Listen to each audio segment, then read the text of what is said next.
Harish Rao BRS target గా జాగృతి అధ్యక్షురాలు కవిత మరోసారి కీలక వ్యాఖ్యలు చేశారు.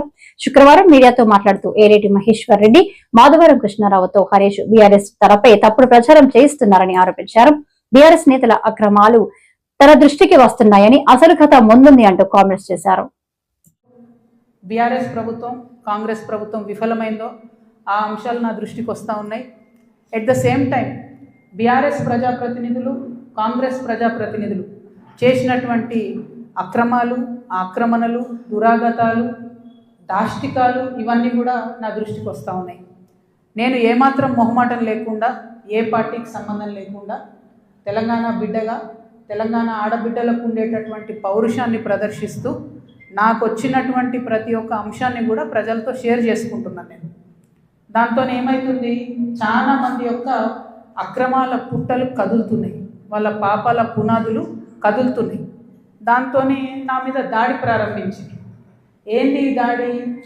నేను కాంగ్రెస్ పార్టీతోని అంటకాగి ఉన్నాను, కాంగ్రెస్ పార్టీతోని అండర్స్టాండింగ్తో నేను పనిచేస్తున్నాను, ఎందుకంటే నాకేదో ఫైనాన్షియల్ బెనిఫిట్ కోసం నేను పనిచేస్తున్నా అని చెప్తున్నారు. దీనికి ఎక్కడ మొదలుపెట్టిండ్రు? నేను ఎప్పుడైతే జాగృతి జనం బాట అని చెప్పి బయటికి రావాలనుకున్నానో ముందు సోషల్ మీడియాలో ఒక ప్రచారం మొదలుపెట్టిండ్రు. నా భర్త గౌరవనీయులు అనిల్ కుమార్ గారి ఫోటోను చూపిస్తూ దాంట్లో ఏవి రెడ్డి గారు అనేటటువంటి వ్యాపారవేత్త నా భర్త కలిసి ఏదో ల్యాండ్ లావాదేవీలు చేశారు. ఆ ల్యాండ్ లావాదేవీ వల్ల నాకేదో పెద్ద ఎత్తున ఫైనాన్షియల్ బెనిఫిట్ అయింది, అట్లా నాకు కాంగ్రెస్ పార్టీకి అవినాభావ సంబంధం ఉంది అనేటటువంటి అంశాన్ని ప్రజల మధ్య ప్రమోట్ చేసే ప్రయత్నం చేస్తున్నారు. ఈ వెకిలి ప్రయత్నాలు చేస్తున్నటువంటి గుంటనక్కలందరూ కూడా నేను చెప్తా ఉన్నా, నేను ఇంకా మీ చిట్టా విప్పడం ప్రారంభించలేదు, ఓన్లీ టాస్ వేసిన అంతే. ఆ టాస్కే ఇంత భయపడితే ఎట్లా మీరు? ముంగటి ఇంకా టెస్ట్ మ్యాచ్ ఉంది, మామూలుగా అనుకుంటారే ఇది కథ. జస్ట్ టాసే, ఇప్పటికే గెలిచినాం ఆల్రెడీ మేము జాగ్రత్తలు. ఎందుకు భయపడుతున్నారు మీరు ఇంతగా? ఏమన్నాడు నా భర్త? మీరు అధికారంలో ఉన్న 10 ఏళ్ళలో వెళ్ళాడని వచ్చి మిమ్మల్ని ఒక పని అడిగినామా మేము? ఎక్కడన్నా ఎప్పుడన్నా ఒక ఫేవర్ అడిగినామా మిమ్మల్ని? ఒక్క విషయంలో అన్నా అవుట్ ఆఫ్ ద వే పోయి ఏ ఒక్క మంత్రితోని కానీ, కేసీఆర్ గారితో కానీ, కేటీఆర్ గారితో కానీ, హరీష్ రావు గారితో కానీ, నా భర్త కానీ, నేను కానీ ఏమన్నా ఫేవర్ తీసుకుని ఉంటే చెప్పండి, దమ్ముంటే చెప్పండి. ఊరుకుంటుంటే తమాషాలు చేస్తున్నారు. మీరు వెకిలి ప్రయత్నాలు మానుకోండి. నేను మీ మీద చేసినటువంటి ఆరోపణలకు మీకు దమ్ముంటే, సిగ్గుంటే, ప్రజాస్వామ్యంలో ప్రజల మధ్యలో ఉండాలనుకుంటే జవాబు చెప్పండి. అంతేగాని నా మీద మొరిగేటటువంటి వాళ్ళందరినీ వదిలిపెట్టి ఏది పడుతుంది మాట్లాడితే నేను చూస్తూ ఊరుకుంటాను అనుకోవద్దు. నేనేం తప్పు చేయలేదు.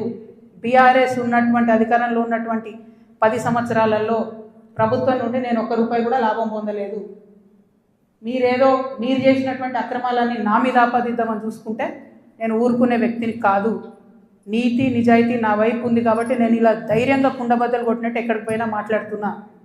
నాకు ఎవరితో అండర్స్టాండింగ్ లేదు, ఎవరితో వ్యాపారం లేదు.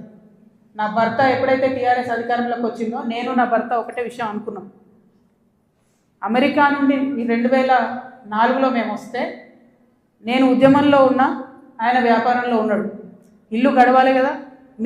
మీ లెక్క మంది మీద వాడు దోసుకోలే. నేను ఎప్పుడు మీ లెక్క నేను ఎవరిని వాడి వసూలు చేసుకొని ఉద్యమాలు నడపలేదు. సమయం సందర్భం వచ్చినప్పుడు నా నగలు కుదబెట్టి బతుకమ్మ చేసిన నేను. అందుకే ఇంత పౌరుషం నాకు. ఉద్యమంలో మీరు ఎవరెవరి దగ్గర దోసుకున్నారు, ఏ స్టూడియోల దగ్గర పోయి ధర్నాలు చేసి వాళ్ళతో కాంప్రమైజ్ అయిండు, అన్నీ తెలుసు సంగతులు. చెప్పలేదు, ఎందుకంటే సిగ్గుపోతుంది తెలంగాణ వాళ్ళదని. నవ్వేటోళ్ళ ముందట జారిపడొద్దు అన్నారు కాబట్టి చెప్పలేదు. మీరు ఊరికే తమాషాలు చేసి నాతో పెట్టుకుంటే మాత్రం మామూలు చిట్టాలేదు నా దగ్గర. ఇవాళ నేను ఫస్ట్ టీ న్యూస్కి లీగల్ నోటీస్ పంపిస్తూ ఉన్నా. నా భర్త పేరు పెట్టి కృష్ణారావు అనేటటువంటి ఎమ్మెల్యే గారు ఏదైతే ప్రెస్ మీట్ పెట్టినరో, మీరేమన్నా ఆల్తు ఫాల్తు social media channel T news అంటే? Satellite channel. మీరు ఒక పార్టీని రిప్రజెంట్ చేసే ఛానల్, కనీసం వెరిఫై చేసుకోరా? ఏది పడితే అది వేసేసుడేనా? వేరే వాళ్ళది వేస్తే వాళ్ళు ఊరుకున్నారేమో, నేను ఊరుకునేదాన్ని కాదు, ముందే చెప్తున్నాను. టీ న్యూస్కి లీగల్ నోటీస్ ఇస్తున్నాం. 1 వీక్లో పబ్లిక్ అపాలజీ చెప్పాలి బిడ్డ, పబ్లిక్ అపాలజీ. కోర్టుకి ఈడుస్తాం ఏమనుకుంటున్నారు. తర్వాత ఏలేటి మహేశ్వర్ రెడ్డి గారు, వీరికి కూడా నోటీస్ ఇస్తున్నాం, లీగల్ నోటీసు. 1 వీక్లో మీరు కూడా తప్పుడు సమాచారాన్ని ప్రజలకు ఇచ్చినందుకు నా భర్త గారికి, నా యొక్క పరపతిని దెబ్బతీసే ప్రయత్నం చేసినందుకు నాకు పబ్లిక్ అపాలజీ చెప్పాలని మహేశ్వర్ రెడ్డి గారిని డిమాండ్ చేస్తూ ఉన్నాను. అట్లానే మాధవర్ కృష్ణారావు గారిని మీరు కూడా 1 వీక్ లోపల అపాలజీ చెప్పాలి, లేకపోతే కోర్టుకి ఈడుస్తాం, కోర్టు నుండి క్షమాపణ చెప్పిస్తాం. ఇది నాకు సంబంధం లేని వ్యక్తులు. నేను జాగృతి జనంబాట కార్యక్రమంలో పోతా ఉంటే సడన్గా సోషల్ మీడియాలో ప్రచారం ప్రారంభమవుతుంది. వెంటనే ఏలేటి మహేశ్వర్ రెడ్డి గారు బీజేపీ ఫ్లోర్ లీడర్, ఆయనకి ఏం పనో నాకు అర్థం కాదు, ఆయనకు నాతోనేముందో అర్థం కాదు, నన్నంటే పొలిటికల్గా ఆయనకి ఏం లాభం వస్తుందో నాకు అర్థం కాదు. ఆయన బయటకు వచ్చి సీరియస్గా ప్రెస్ మీట్ పెట్టిండు. ఓకే, ఏం పెడతాడు ప్రెస్ మీటు? ఒక ఫోటో ఉన్న కాపీ తీసుకొని నా భర్తది, దాంట్లో ఏవి రెడ్డి గారి పేరు ఉంది, అది చూపించుకుంటే ఇగో వీళ్ళకి వ్యాపారాలు ఉన్నాయని చెప్తుంటాడు. అసలు ఆయనకి ఏం సంబంధం? అది ఉన్న పొలిటికల్ ఇష్యూవా? ఎందుకు మాట్లాడిండు? ఓకే, అంటే దీని వెనుక ఉన్న స్ట్రాటజీ చేసేసి తెలంగాణ ప్రజలు అర్థం చేసుకోవాలి. హరీష్ రావు గారు బీఆర్ఎస్